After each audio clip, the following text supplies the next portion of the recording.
This paper will initially argue that what I term, and there are various versions out there, the finality versus contingency controversy concerning the motion of the natural world at its root is not tied up with the specific doctrines of theology or the sciences, but more generally related to the question of how these disciplines become aware of the natural world.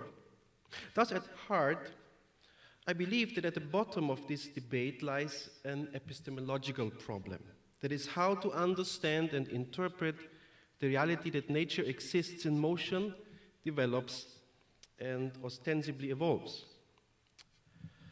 St. Thomas's proof of God's existence introduces what arguably turned into an enduring separation between subject and object of knowledge. In the fifth via, Thomas labels all natural objects as non habent cognitionem, thus deducing that all things operantur propter finem must be directed by a being cognoscente et intelligente, that is called God.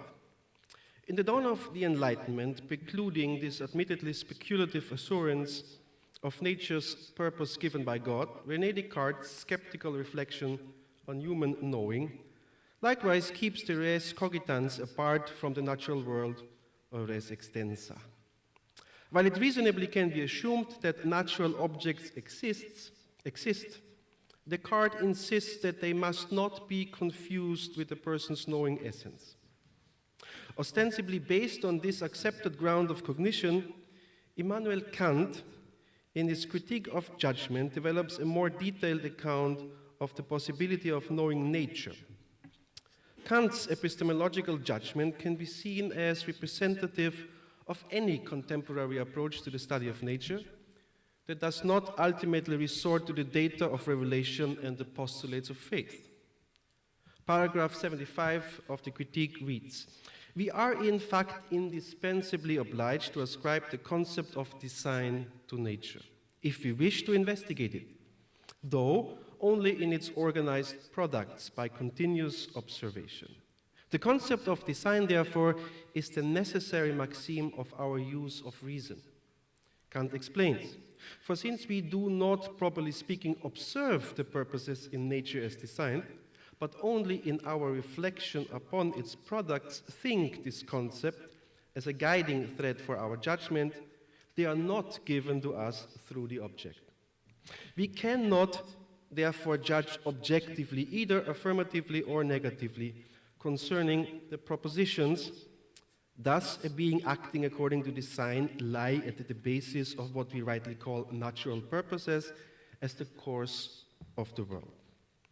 Thus, Kant, like Descartes and Thomas, affirmed the absolute otherness of nature as an object, neither bestowed with intelligence nor cognition, and thus incapable of giving or revealing to the knowing subject true knowledge of itself. Based on the aforementioned assessment that both theology and the sciences categorically separate the knowing subject from the object to be known, one can indeed not find any other solution to the observation of purposiveness in nature than either being caused by God or by nature and its laws, whether such are considered random or determinate. Thus, in the opinion of this author, the problem of nature's finality or contingency has ultimately ended up in an aporia, in which any third possibility has not yet found a legitimate and recognized place. This paper proposes that while one cannot solve the above outlined dilemma within the accepted classical presuppositions of knowing, hereby referring to standard Aristotelian logic operating on the principle of non-contradiction, an innovative recourse to the subject, however, on scientific grounds, will present a remedy. Theology and possibly the social sciences have already answered the analogous problem of the finality of the human person by introducing the notion of moral freedom. By possessing the faculties of reason and will, human persons experience themselves as free, at the same time being bound to the laws of nature. Thus, purposeful, that is, meaningful human behavior can be understood between two poles, freedom and determinateness. In this manner, this paper believes that a connection to the question, or a contribution to the question of finality and versus contingency involves and is in need of two major advances. First, the proposal and presentation of a new epistemological approach to nature that, while proceeding from the experience of nature as purposefully behaving objects, seeks to understand this experience within the analogical experience of the knowing subject. Transclassical systems theory will provide the theoretical foundation of this approach that can be regarded as the endeavor to reach an insight or end view of nature. Second, the attempt to bring the center of this experience, that is the notion of human freedom, to bear on an understanding of nature's behavior as meaningful.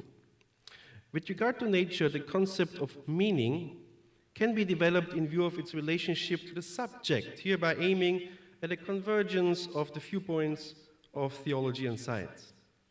Natural processes understood as meaningful will re-establish the so far lost relationship of subject and object, and in this way, I hope, invite for a new ethical reading of nature.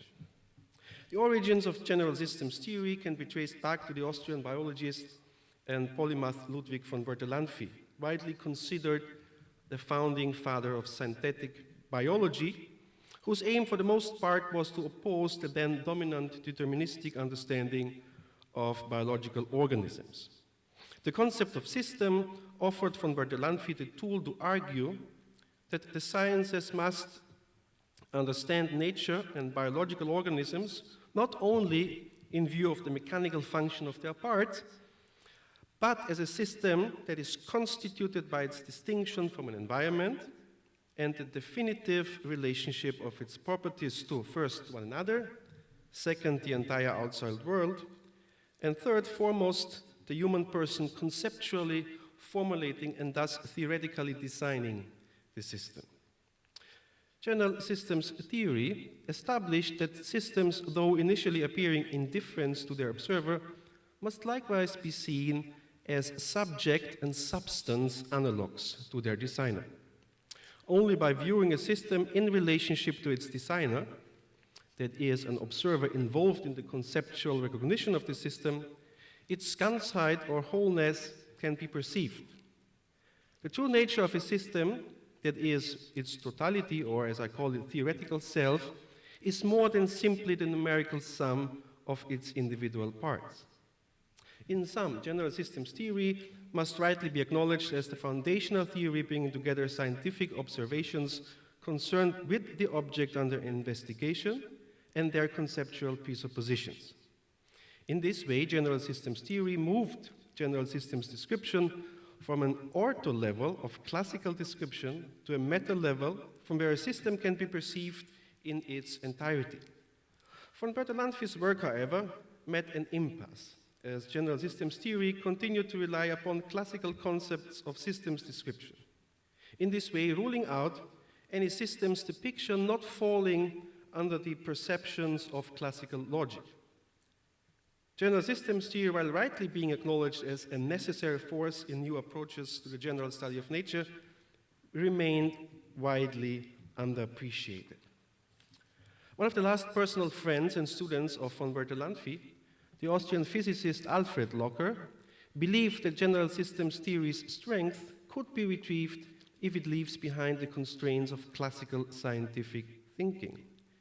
According to Locker, this could be achieved on the one hand by more clearly outlining the role of the observer of a system in view of the system's perceivable nature, and on the other hand, by introducing non-classical thinking to the propositions flowing from a meta-level of systems observation. Alfred Locker coined this advancement of general systems theory transclassical systems theory, first introducing this concept in the late 80s. To begin with, transclassical systems theory fully recognizes the limitations of any systems view derived on the basis of a detached systems observer. While an alleged indifferent observer position naively promises objective insights, it in fact violates the self of the system by first reducing it to an object that secondly is controlled by the very concepts of the observer that the observer uses to define it. In addition, the hereby assumed position of systems allology, that is complete otherness, will erroneously suggest that there are neither substantial nor essential links between the system and its human observer. Such systems position that can be deemed an exo view is always in danger to result in utter indifference and perhaps irresponsibility toward the system under observation.